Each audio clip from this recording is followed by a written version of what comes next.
আমরা কিন্তু রবিবার সকালেই প্ল্যান করে রেখেছিলাম যে রবিবার বিকালে আমরা কাছাকাছি কোথাও একটা ঘুরতে যাব। তো দেখো এখানে কিন্তু আমরা দুজনে রেডি হয়ে গেছিলাম। আর আজ যেখানে আমাদের যাওয়ার ইচ্ছা ছিল, তো সেখানে অনেক দিন ধরেই চেষ্টা করছিলাম যাওয়ার, কিন্তু বিভিন্ন কারণে কিন্তু আমাদের যাওয়া হয়নি। তো ভাবলাম চলো আজ যাওয়াই যাক। আর এই যে দেখতে পাচ্ছ, এটা কিন্তু চাকদা রোড।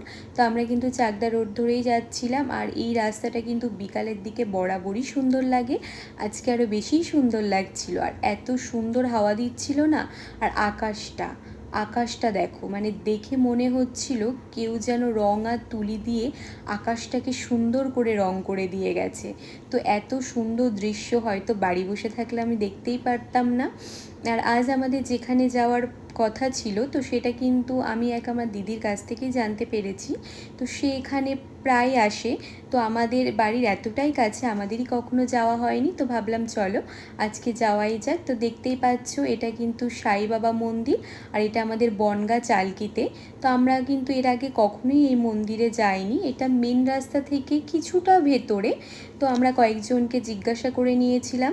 তো জিজ্ঞাসা করে দেখো আমরা কিন্তু মন্দিরের এখানে চলে এসেছি। আর এই মন্দিরের যে পরিবেশটা যে এতটাই শান্ত আর এতটা নিরিবিলি, তো তোমরা যদি কখনো আসো তো দেখতেই পারবে, খুবই সুন্দর জায়গা।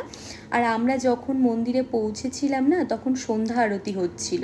তখন ঠিক 6:30 বাজে। তো আমরা বসে বেশ কিছুক্ষণ সন্ধ্যা আরতি দেখলাম, গান হচ্ছিল, গান শুনলাম। তো তারপরে কিন্তু আমরা মন্দিরটা খুব ভালো করে ঘুরে নিলাম।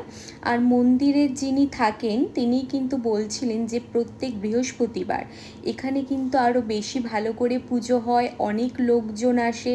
তো আমাদেরকে বলছিলেন যে তোমরা পরে যদি কোনো দিন আসো তো অবশ্যই চেষ্টা করবে এই বৃহস্পতিবার দিনটাতে